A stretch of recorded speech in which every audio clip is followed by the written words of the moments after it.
Hi, everybody. Welcome to Christian Homestead. My name is Jared. I got an email from Amy Lorella, and that is how it's pronounced. She informed me of that in this email. Subject line, subject line, important. Verified sources on all three global prophetic invitations, 2020 to 2026. 4 mind blowns in a row. Now, that is accurate.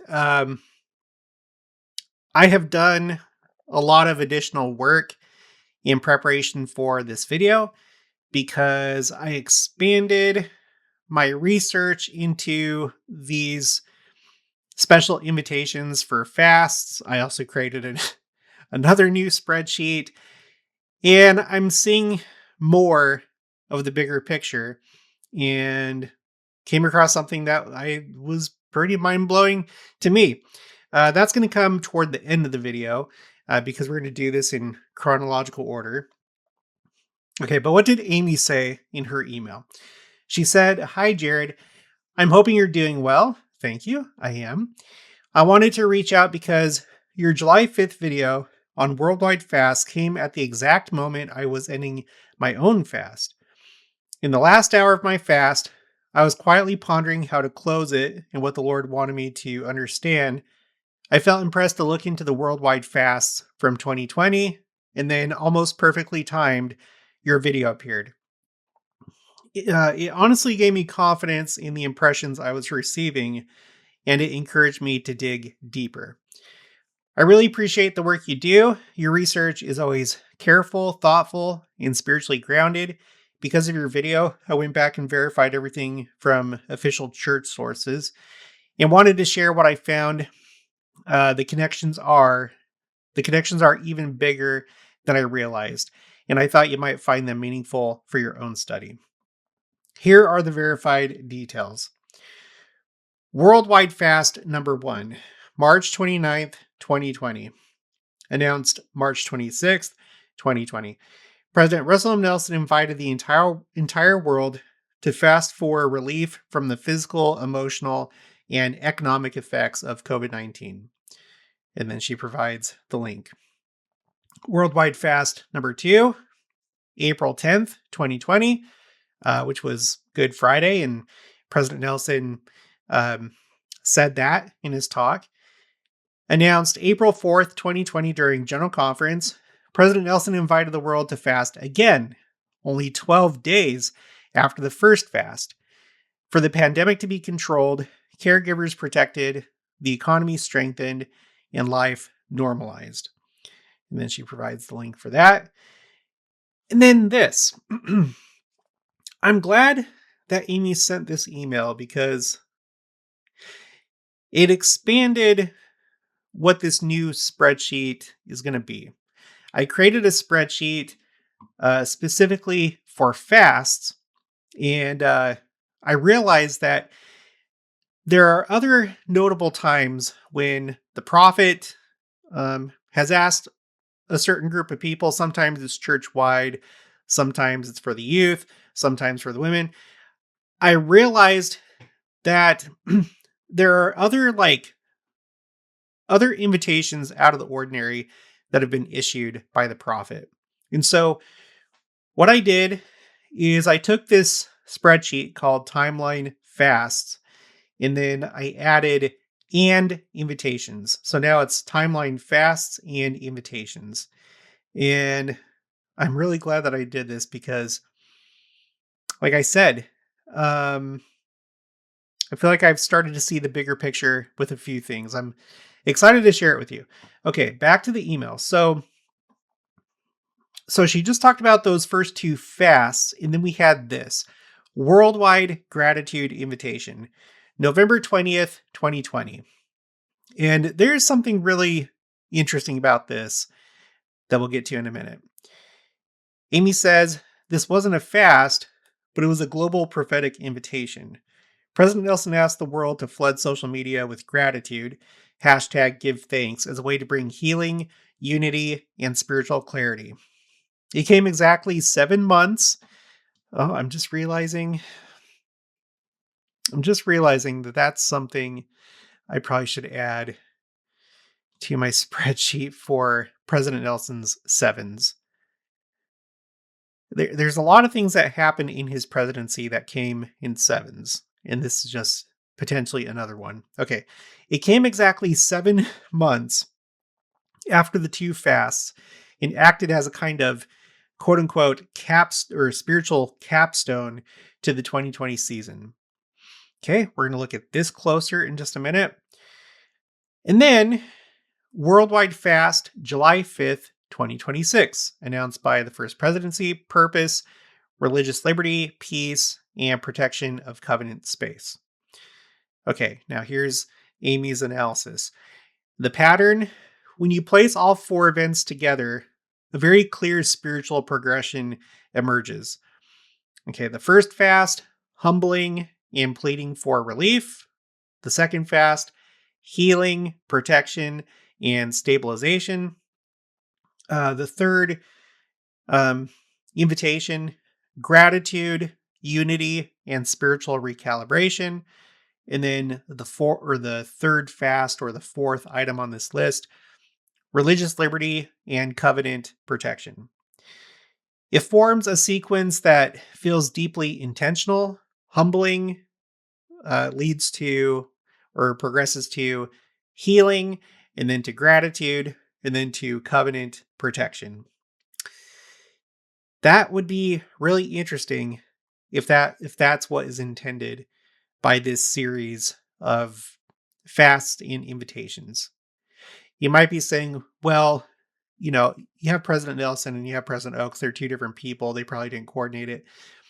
You guys, I feel like we've been addressing this at least once recently, but I know I've addressed it a number of times. It's the Lord that's in control of the church. This is his church, and he can coordinate things among different prophets and general authorities, and through you and through me. And we may not know what the other hand is doing, but we're doing the same thing. We recently talked about this with April 6th, how Doctrine and Covenants, section 20, verse 1, the Joseph Smith papers revealed that was like a heading that was written by John Whitmer. It became scripture. So people say, well, it didn't come through Joseph Smith. Therefore, the implication is that it's not scripture, although that is what happened. It is now canonized scripture, and maybe that's how the Lord intended for it to be. Even though that part didn't come through Joseph Smith directly, it seems that it was approved by him and it became canonized scripture. So anyway, let's continue. The sophistication of how the Lord teaches his people through his prophets and even through his disciples like you is remarkable. I find it fascinating that we both felt drawn to the same subject at the same time, but we're being taught different pieces of the same pattern. Thank you, Jared, for all the work you do. Your video helped me trust the impressions I was receiving, and it pushed me to verify everything. I thought you might appreciate having the official sources and the full timeline all in one place. With gratitude, Amy Lorella.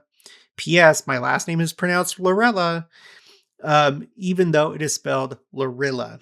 And I have been pronouncing it Loria because I assumed it was like a Spanish last name. Ever since I served my mission, everything's messed up, the way that I read things and pronounce things. Okay, so noted, Amy Lorella. Thank you. She's been watching the channel for a long time. There's certain people that stick out. I don't know if it's the profile pictures, I don't know if it's the names, but just for some reason, some people just stick out. And I know that she's been watching the channel for a long time. Okay, so let's do this. 3 spreadsheets. I have this one that isn't even a week old at this point, I don't think. Yeah, today's the 9th. This is the spreadsheet for fasts and special invitations. And first, we're going to start with President Oaks' invitation to fast on July 5th to express gratitude for religious freedom and to expand and strengthen religious freedom throughout the world. So I have it on this spreadsheet. I also put it on a brand new spreadsheet. This is something I've known that I've needed to do. This is a spreadsheet that's going to be a timeline of church history. I've had things significant to church history across other spreadsheets, but this one is going to be dedicated to church history. I need to look at church history and everything that's happened and, put this together. It's like putting together a model, like a model airplane, and I need to do it. So I put it on here, and then I also put it on like the master timeline, what I just simply call my second coming timeline that has everything. I'm going to do better with these spreadsheets. So, President Oak's fast for religious freedom. In the video that I did about it, that Amy was talking about, I noted a few different things. Number one, during President Kimball's time, he had asked for the church not to do a special fast, but to pray day and night that the doors of nations would be open. In that context, he was most likely referring to the Soviet Union and communist countries and such. And what happened was, 10 to 15 years later, the Soviet Union did fall. And now our church has a presence in those countries and temples in the case of Ukraine and I don't know which other countries.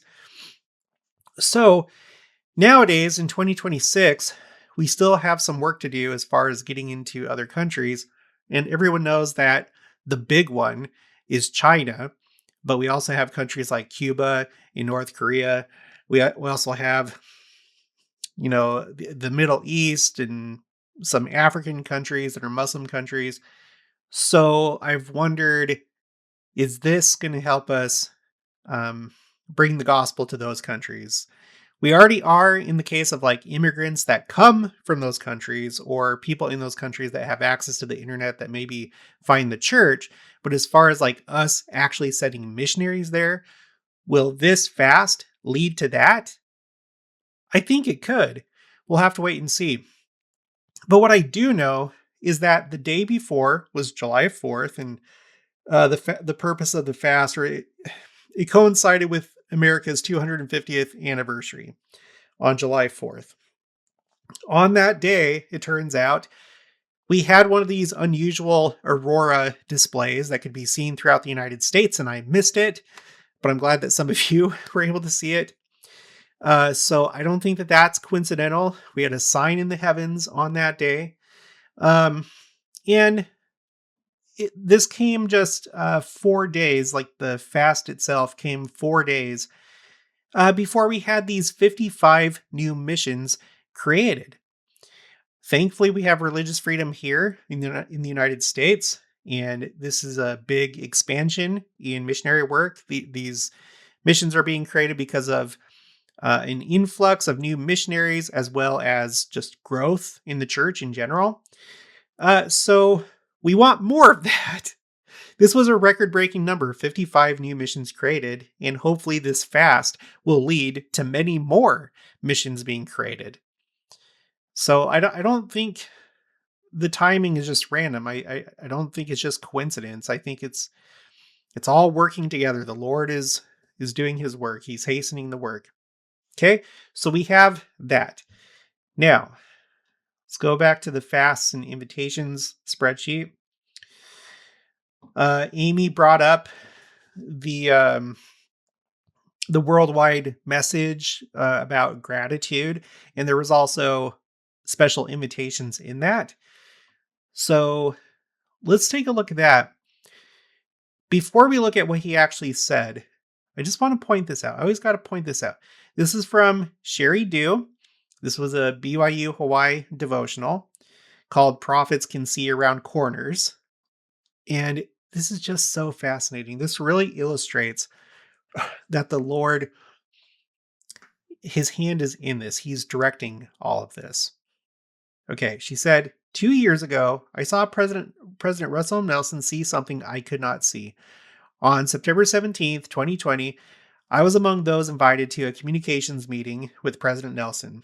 The pandemic was raging, and we suggested, okay, so they suggested, this wasn't President Nelson initially, and it doesn't have to be. It comes from the Spirit, which means that it ultimately comes from the Lord. He can work through other people. There is an order to things. And in this case, President Nelson was the one that approved this. And he himself got additional revelation, but it started with them. The pandemic was raging, and we suggested that President Nelson record a message of hope for church members. He told us to, quote unquote, sprinkle a little fertilizer on that idea and bring it back to him the following week. But then, the very next day, President Nelson asked our group to meet with him again. He told us that our idea wasn't bad, it just wasn't right. During the night, I have a whole separate thing for this on my spreadsheet called Quotes A through Z, where there's a lot of times important revelation that's received at night, whether it's through a dream or visions or whatever. But nighttime is a powerful time to receive certain revelation. And this one example of that. During the night, he had received the impression that he should indeed record a message, but a message for the world, not just members. He said his message should be about gratitude and include a prayer for the world.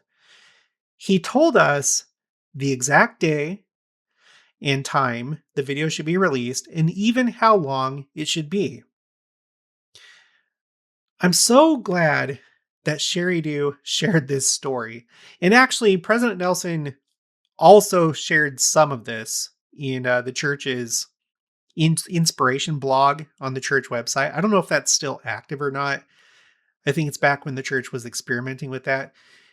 But this comes both from President Nelson, but there's more detail in the Sheri L account that there was an exact day, and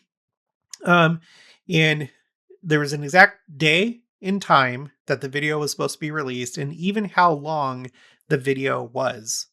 You would think that those are just arbitrary details. You just make it as long as it needs to be, or maybe you listen to social media experts and they might say, oh, you don't want it to be that long. You want it to be short. So when things like this happen, when there are special invitations, fasts, video messages, invitations to pray or whatever, there is reason to believe that the Lord is in that and may direct very specific things to happen. That's why I take all these things seriously. That's why I think it's a good idea to put together a timeline like this, because ultimately it's the Lord that's directing these things and he's doing it for a reason. And apparently the timing is important. So keep that in mind as we go through these other invitations and we look at the big picture. I found some things I think are pretty revealing, frankly. Okay, continuing. I've never heard President Nelson be so specific about communication details, but as he spoke, I knew that I was witnessing a prophet act on revelation. We assembled a team of videographers and others to fulfill President Nelson's instructions. If this group had relied on their own expertise, they would never have recommended a video as long as the one President Nelson specified, nor would they have suggested releasing it on a Friday. But a prophet had spoken, and we went to work. I wish more of us had that attitude. The result was the hashtag Give Thanks video released on November 20th, 2020. The results? Unprecedented. The video's reach dwarfed anything the church had ever released, especially to those not of our faith. Never in the history of the earth had so many people heard a prophet's voice. Prophets see around corners.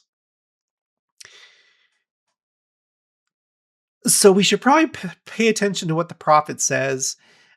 He probably knows what he's doing, or it may be sometimes he doesn't know what he's doing. He's just acting on revelation and just has an inkling of what he's doing. But the Lord knows what he's doing. Okay, so with that, This is what President Nelson said. This is the transcript. First, I invite you for the next 7 days to turn social media into your own personal gratitude journal.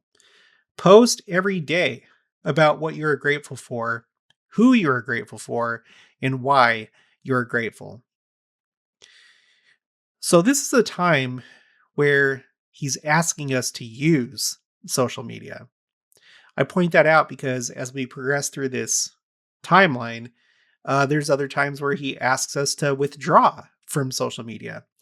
So it's not that social media is evil and you shouldn't consume it. I've come across people that act that way. There was actually one time in Wichita, I had a interesting interaction with somebody where it's like they thought that it was the devil. Essentially, is that's the way that it came across. It's a tool, and we need to know how to use it. In this case, this is a good way to use it. Post why you're grateful. Okay, continuing. At the end of 7 days, see if you feel happier and more at peace. Use the hashtag give thanks. Working together, we can flood social media with a wave of gratitude that reaches the four corners of the earth. Perhaps this will fulfill, in part, the promise God gave to Father Abraham that through his descendants, all families of the earth shall be blessed. It's kind of interesting. I need to add that to my spreadsheet for tracking prophecy fulfillment because he's suggesting that in part this could help fulfill that. I didn't think about that until just now. I'm going to highlight it red so I don't forget. Okay, second, let us unite in thanking God through daily prayer.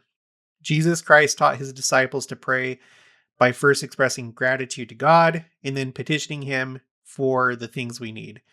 Prayer brings forth miracles. In that spirit, I would now like to offer a prayer for the world and everyone in it.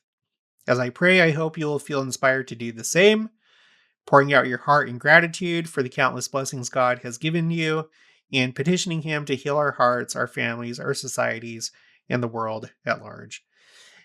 And yeah, I don't think I'm gonna read the prayer.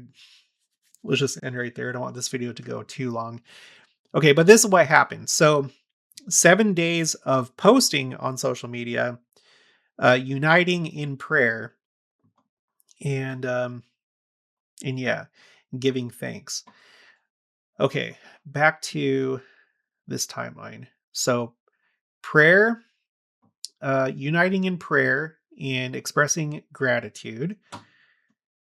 Let me go over here. Let me just go one by one with these spreadsheets. Okay, let's go down to 2020. There's one other thing about this. Okay, so this was done on November 20th. And by the way, I'm not going to really get into it in this video, but there were a lot of 11s associated with this message. I've done videos before noting that just like 7, it seems like the number 11 was used by or was special to President Nelson. And this might be one of those times. This was published at 11 a.m. Central Time. It was in the 11th month, November. Okay, so anyway, the date afterwards, November 21st, 2020, was the 400-year anniversary of the Mayflower landing in North America, United States. We all know the story of the Mayflower, and I would probably say most of us are descendants of these people. I am. I think you can still go on Family Search and find out if you're a descendant of those that were on the Mayflower, but my understanding is that a lot of members of the church are and a lot of Americans are. But that story had everything to do with religious freedom and escaping persecution and going somewhere where they could just practice their religion in peace. So it seems like there might be a pattern emerging here from President Oaks and his fast that we just recently did to this. and its proximity to the landing of the Mayflower. Um, and coming at a time when, in 2020, we all know that there were restrictions on religious freedom, as far as being able to gather. We also know it wasn't just being able to gather, but it's the only time that I'm aware of in church history that all temples worldwide were shut down. Temples worldwide were shut down. Missionary work was altered, um, according to the pandemic and whatever. And then also other things like probably just like I don't know how I didn't experience this myself, but I'm sure that receiving patriarchal blessings was affected. You'll have to let me know if the giving of patriarchal blessings was hindered during the pandemic. But you have this like undertone of religious freedom and how in a way it kind of came under attack there. I think there probably were good times and good reasons to restrict things, but there's also been this big debate and kind of controversy about overreach and too much restriction. And is there going to be some other thing in the future where people are going to find an excuse to limit religious freedom? But anyway, so we had this. Okay, then let's go down the list. And then we had two other times in 2020 where there were like these out of the ordinary invitations. So we had the first invitation to fast, March 29th, um, and then also April 10th. Like Amy Luria noted, very close together. So, excuse me. So you had three things take place in 2020, and I guess that isn't surprising because of the type of year that it was. And it wasn't just the pandemic, there were other things going on. Here in the United States, we had this movement take off that brought a lot of strife and violence and political division and such. But it was a crazy year. I think it's a year that should have woken all of us up to the timing of the second coming, that this was some kind of key year when it comes to the second coming. That's my belief. Okay, so let's go to, let me just double check. This is my church timeline. And then we're going to go to my master second coming timeline. So with these other two invitations, these two fasts, there was a lot of stuff surrounding that time frame. We're going to look at the column A with these blue cells. Okay, so the COVID-19 pandemic, which interestingly seemed to be attended by a sign in the heavens. You have the star called Betelgeuse, and yes, that is how it's pronounced. It's the right shoulder of Orion, of the Orion constellation. It's like the most prominent star in that constellation. I've done videos about this star because it has done unusual things at unusual times, notably the period before and after Christ. It changed color.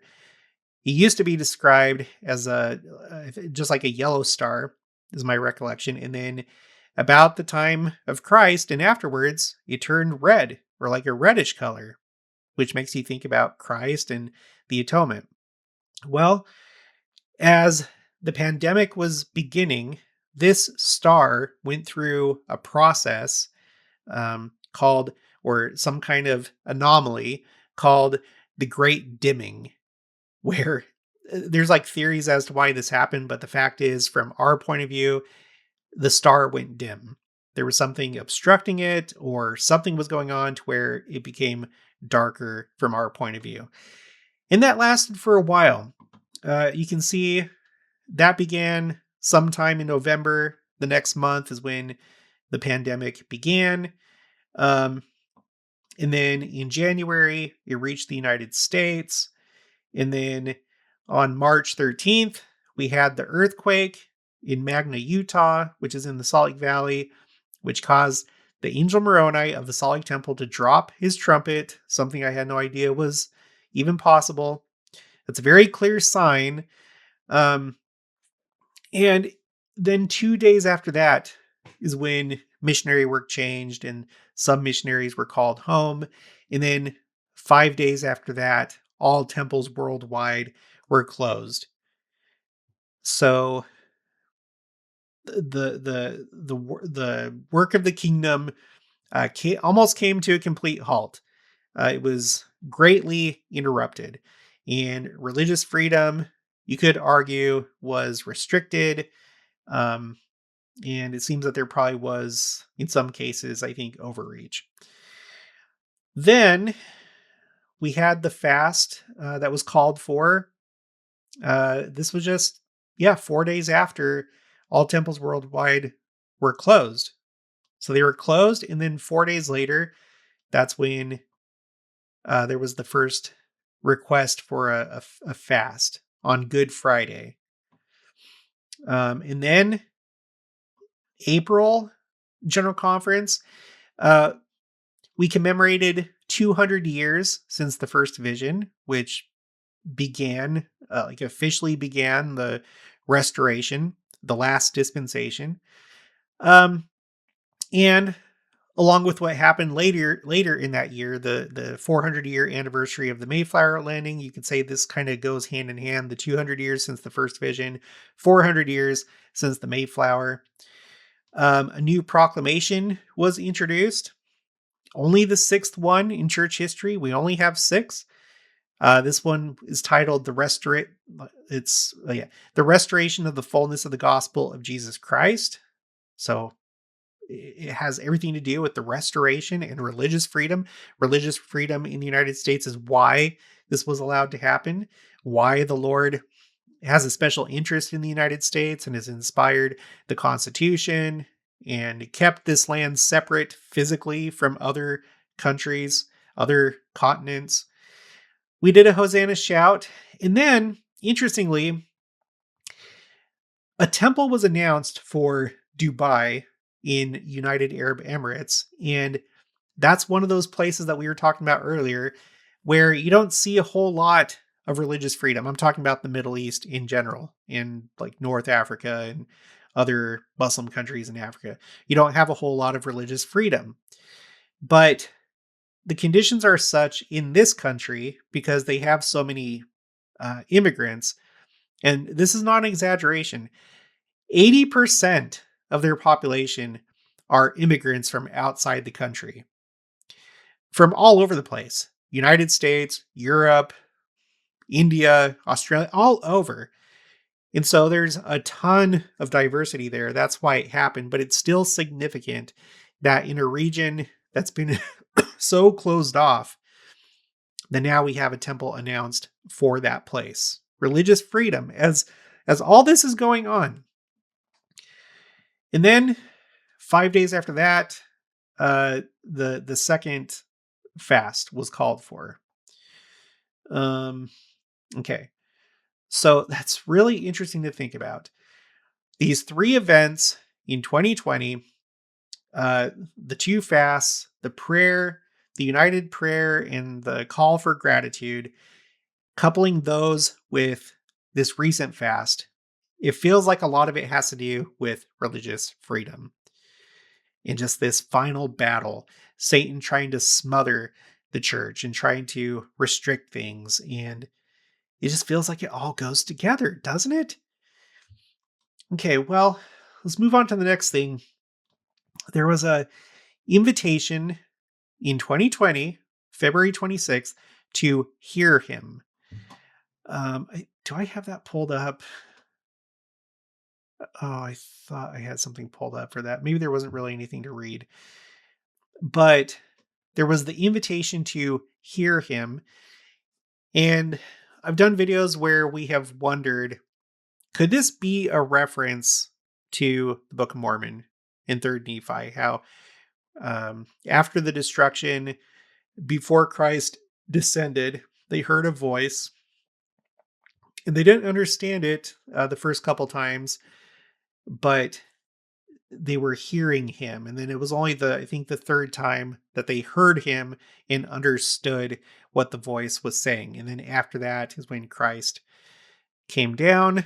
And even then, when he was physically with them, they didn't recognize him at first. They thought he was an angel or something else, which makes me wonder about the second coming and how it's going to play out. Because maybe we're in the process right now of hearing him, having eyes to see, ears to hear, realizing what's going on and how far along we are in this dispensation. And we've received many, many hints from the prophet himself and others. Things like we're in the latter part of the latter days, the last half of the ninth inning, and other phrases like that. Most recently, we've had President Eyring, who said that these are the final preparations for the second coming. Just like that. The final preparations for the second coming. Just like that is how he said it. So are we hearing him? Um, anyway, there was that invitation. Okay. And then, do you remember this?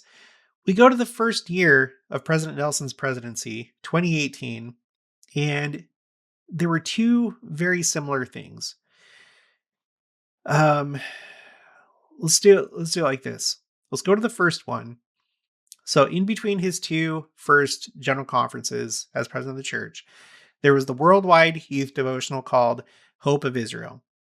So this was directed at the youth worldwide throughout the church. What happened was there were some special invitations.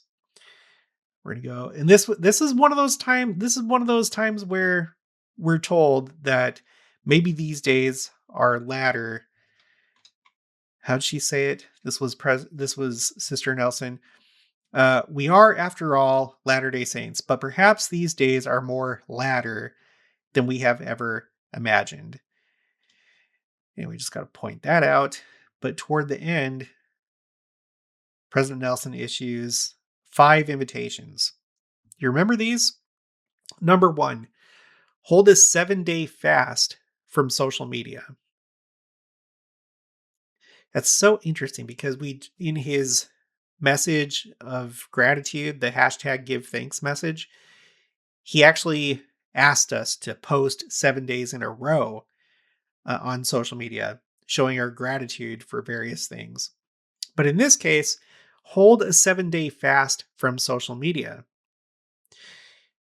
The purpose of that, of course, was to recalibrate and think about what voices you're listening to not consume social media, but step back for a second and think, what kind of worldly influences are you listening to?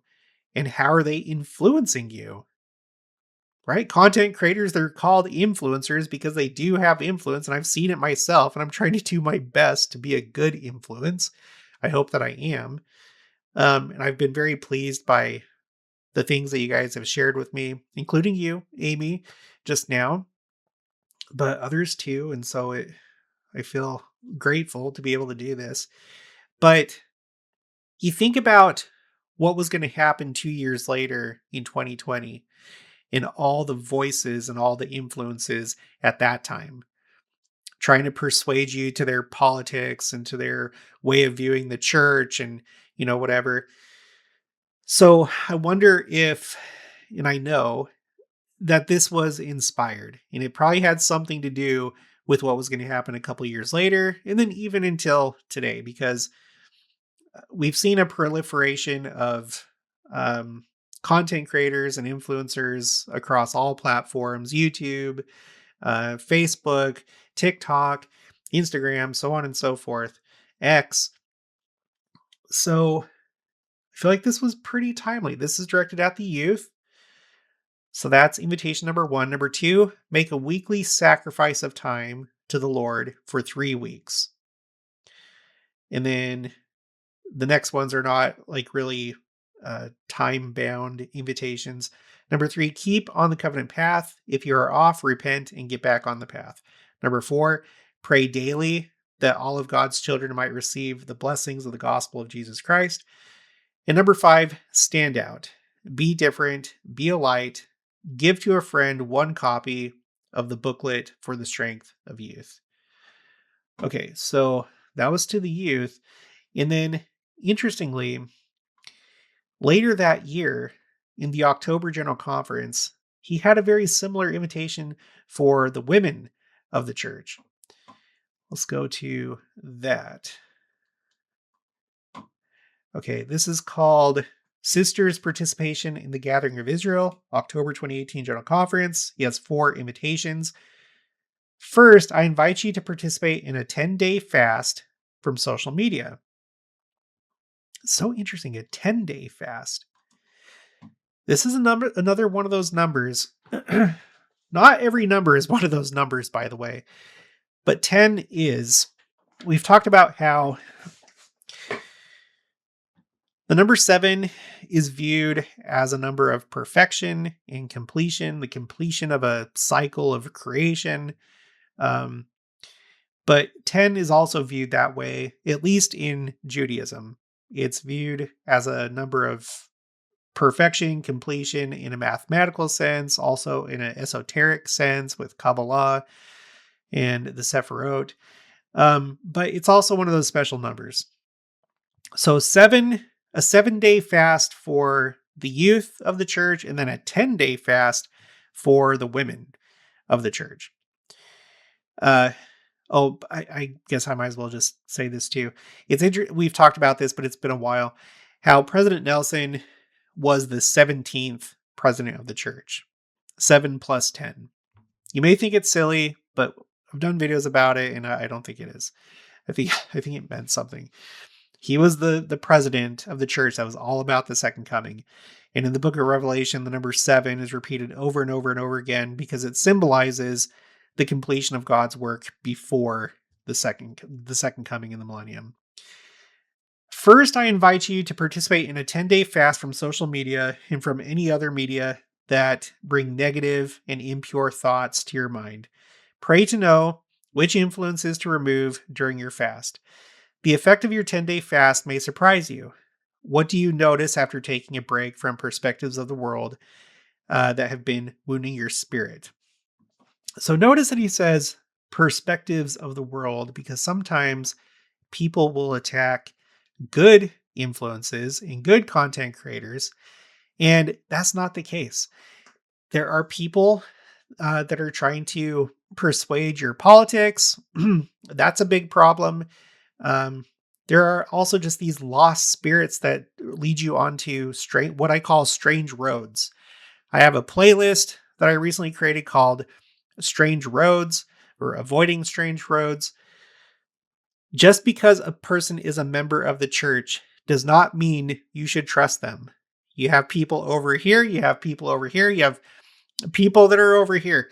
Some people that are just doing really weird things that are essentially trying to break off and start their own little splinter groups, their own cult following. That want to do things like have their own everything as extreme as having their own solemn assemblies and Hosanna shouts, to other people that just they want to fuse belief systems together, like astrology or things like that. But then you have like the ultra political people on both sides, both conservative and liberal. In the case of like the liberal side, you tend to have these counselors and therapists that seem to want to try and help you leave the church and feel good about leaving the church behind and being your true self and such. But then, anyway, there's all sorts of influences. Maybe this is a good idea. If you never did this fast, maybe you should do it. Do a 10-day fast. Think about what you're consuming. Go to the temple, pray about it, and remove the voices that are helping you to leave the covenant path. Okay, continuing. Is there a change in where you now want to spend your time and energy? Have any of your priorities shifted, even just a little? I urge you to record and follow through with each impression. Second, I invite you to read the Book of Mormon between now and the end of the year. Okay, I think this is our first, going backwards, this is our first invitation to read the Book of Mormon by the end of the year. That's kind of interesting, isn't it? Let's see what he says about that. Um, I guess okay, never mind. We're going to read something later about that. But that's a good idea, isn't it? Reading the Book of Mormon, it brings additional strength, like spiritual strength. Okay, third, establish a pattern of regular temple attendance. This may require a little more sacrifice in your life. More regular time in the temple will allow the Lord to teach you how to draw upon his priesthood power with which you have been endowed in his temple. Fourth invitation for you who are of age is to participate fully in Relief Society. I urge you to study the current Relief Society purpose statement. All right, so we had that. Let me just double check. Let's go to this spreadsheet and go down here. Was there anything else I wanted to point out? No, there's not. Okay. Now we're going to go back to, we're going to go to,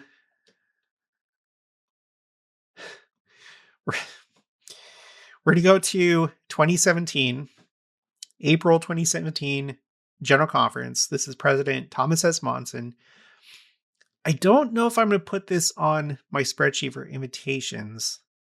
I need to research this a little bit more, but he kind of did an invitation to take reading the Book of Mormon more seriously, but it wasn't like a timed invitation. This is the talk where he announced the Saratoga Springs, Utah temple, which is a special temple to me because my mom lives in Saratoga Springs. Anyway, sorry, I guess I didn't need to share that, but it's special to me. This morning I speak about the power of the Book of Mormon and the critical need we have as members of this church to study, ponder, and apply its teachings in our lives. The importance of having a firm and sure testimony of the Book of Mormon cannot be overstated. We live in a time of great trouble and wickedness. What will protect us from the sin and evil so prevalent in the world today? I maintain that a strong testimony of our Savior Jesus Christ and of his gospel will help us see through to safety. If you are not reading the Book of Mormon each day, please do so.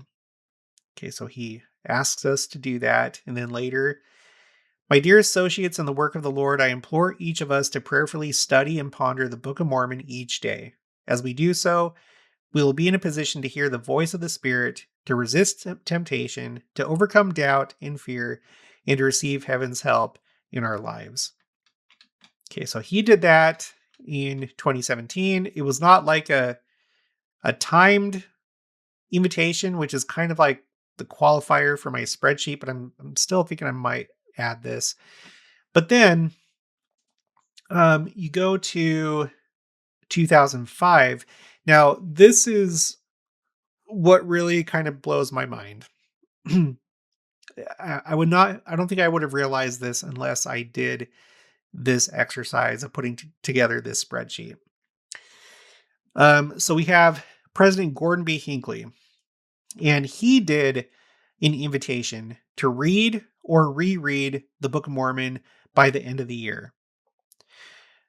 What's interesting is that we already had another item from that same year from President Hinckley, and it was a fast.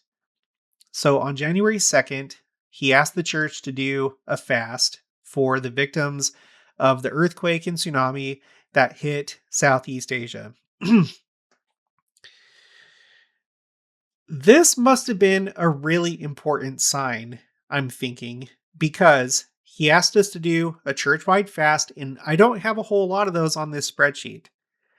I don't think that there have been many church-wide fasts. Like I said, there's only 4 occasions like that we've been asked as a church to fast from food. So I'm not talking about the social media fast, but fasting from food. We have these 2 in 1985 for Ethiopia. We have this one for the Southeast Asia tsunami and earthquake. We have this one for these 2 for the pandemic. And then this one for religious freedom.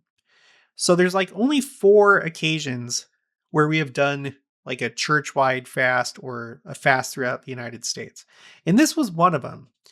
So, tsunami, and then churchwide fast, and then read or reread the Book of Mormon by the end of the year. That stood out to me when it happened, but I never made the connection that this might actually have to do with the big sign that we received of the earthquake and the tsunami. Remember, in 2004, that's when Elder Oaks, at the time, Elder Dallin H. Oaks of the Quorum of the 12, gave his one and only big second coming talk. And a large part of it had to do with signs of the times, including tsunamis. He specifically talked about tsunamis. And then that same year is when you had this big tsunami. That same year, 2004, was the biggest year for tornadoes in the United States. And that's the year on my spreadsheet for wildfires that you start having record-breaking wildfires. There's only a couple before that year. All the rest of the other records have been broken for different states and countries and provinces and territories were in and after 2004. So, but this tsunami really seemed to affect President Hinckley. I would say it probably, the Lord probably inspired him to take note of this and talk about it with the church. In the October 2005 General Conference, so this is after he asked for the fast and for rereading the Book of Mormon, he gave a talk called "If Ye Are Prepared, Ye Shall Not Fear." And he reads these verses from Matthew chapter 24 that talks about signs of the times. And then he gives specific examples of signs of the times, going all the way back to Pompeii, which, is still considered the last days, from basically from the time of the Great Apostasy until now is the last days. He talked about Pompeii. He talked about the Black Death of the 14th century, and a bunch of other things. And then he talks about the tsunami. He specifically points to Doctrine and Covenants 88, verses 89 to 91. The part says, "And the voice of the waves of the sea heaving themselves beyond their bounds." And then he says, "How interesting are descriptions of the tsunami and the recent hurricanes in terms of the language of this revelation." Okay, well, what also happened at this same time, and I didn't know this until today, is we had this going on with the Salt Lake Tabernacle. So Tabernacle Project Fact Sheet. This is from Newsroom on the church website. The Tabernacle went through a seismic upgrade. And I remember people kind of talking about, oh my gosh, if they're doing that with the Tabernacle, maybe that's a sign of things to come. Everybody has been talking about it with the seismic upgrade for the Salt Lake Temple, which I think is an even bigger indication. But this happened at this same time. So the tsunami happened the day after Christmas, 2004. And the seismic upgrade for the Tabernacle went from January 2005, so just the very next month, until March of 2007. I just want to read this part. After creating very detailed computer models of the building using the latest technologies, engineers performed seismic resistance capacity studies on the Tabernacle to see how it would fare in a hypothetical severe earthquake. And then it goes through and talks about the things that have been done to upgrade the Tabernacle. And I'd have to research this further, but I'm wondering if this is when the church started thinking about the Salt Lake Temple. Because if President Hinckley received revelation to pay attention to that earthquake and tsunami, like revelation along the lines of, you know what, this is a sign of things to come. The great earthquake that's going to happen with the second coming, that's not too far away. So we need to protect these buildings. And maybe they decided, okay, first let's knock out the tabernacle. It's less expensive. There's not as much work that needs to be done to do that. And then maybe when the time is right, we'll go ahead and tackle the Salt Lake Temple. I don't know, but all I know is that this happened immediately after, this upgrade happened immediately after the Indonesian earthquake and tsunami. Do you understand what I'm saying? Let's go. Let's go to my master timeline. Let's go to 2004. Okay. 9.1 earthquake, which led to a tsunami that killed over 200,000 people, which by way of natural disasters, that is a lot. So we had that. In 2004 was a record-breaking year for tornadoes. And then the tabernacle, immediately, the first thing, the next year, 2005, the next month, it begins its seismic renovation and other upgrades. And then that same month, there's a worldwide fast for the victims of the tsunami. And then a few months after that, or about half a year later, President Hinckley invites the church to read or reread the Book of Mormon by the end of the year. Again, I remember wondering why he asked us to do that. And I wasn't thinking about the earthquake and the tsunami. It's probably because I was on my mission at the time. So I was not in the United States. I was not watching the news or anything like that. So I think I was kind of like disconnected. Oh, this is kind of interesting too. You also have Hurricane Katrina that happened that same month that President Hinckley asked for us to read or reread the Book of Mormon by the end of the year. So the Southeast Asia earthquake and tsunami, and then Hurricane Katrina, all coinciding with these things.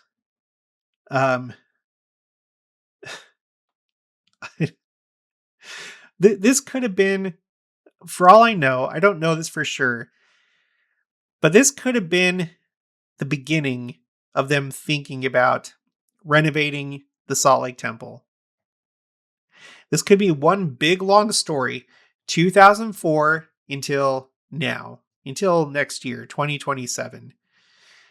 We just saw the completion of the seismic upgrades. The Salt Lake Temple, according to the article that I covered recently, is now free. It's now, it's not being supported by anything. It's now free. It's supporting itself. So isn't that interesting? Isn't that interesting as we think about these special invitations and why perhaps these invitations are being given? President Hinckley, earthquake and tsunami. President Nelson, interesting invitations just before the pandemic, and then the year of the pandemic. And now, this year, President Oaks, religious freedom, the 250th anniversary of the United States. The big picture. You see the big picture? I think this is the big picture. Second coming and religious freedom and preparing for the second coming. I think there's just one more thing. I think I was going to read this earlier, but let's just read it now. So, President Hinckley, August 2005, Ensign. The article is A Testimony Vibrant and True. He said, the Book of Mormon narrative is a chronicle of nations long since gone. But in its descriptions of the problems of today's society, it is as current as the morning newspaper and much more definitive, inspired, and inspiring concerning the solutions of those problems. I know of no other writing which sets forth with such clarity the tragic consequences to societies that follow courses contrary to the commandments of God. Again, let me just remind you, this is 2005. This is relatively shortly after the earthquake and tsunami in Southeast Asia.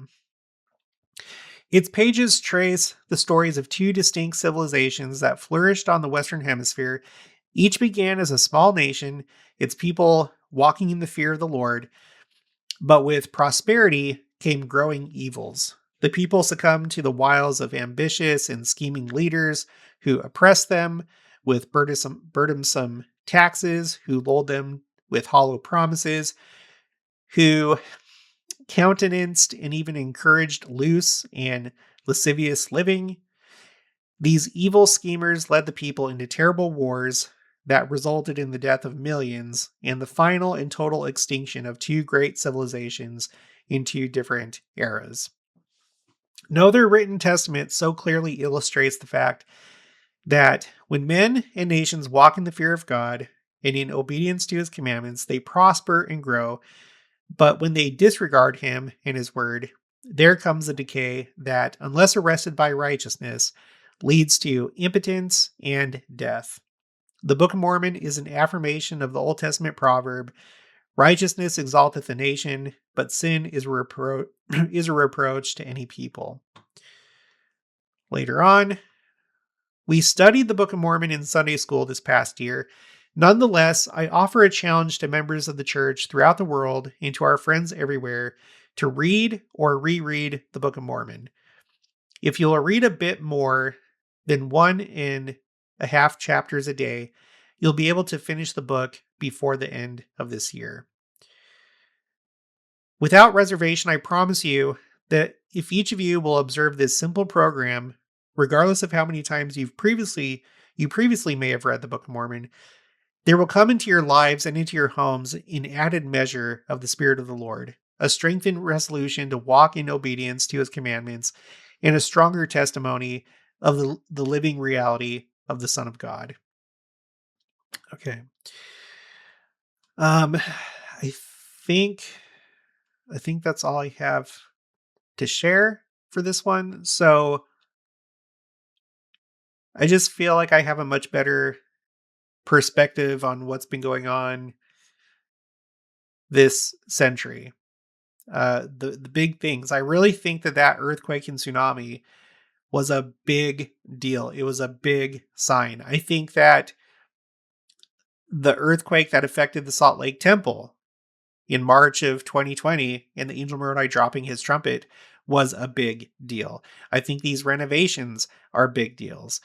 I think that the world is getting more and more wicked, and there's more and more need to pray for religious freedom, to defend it, to be involved politically, to preach the gospel.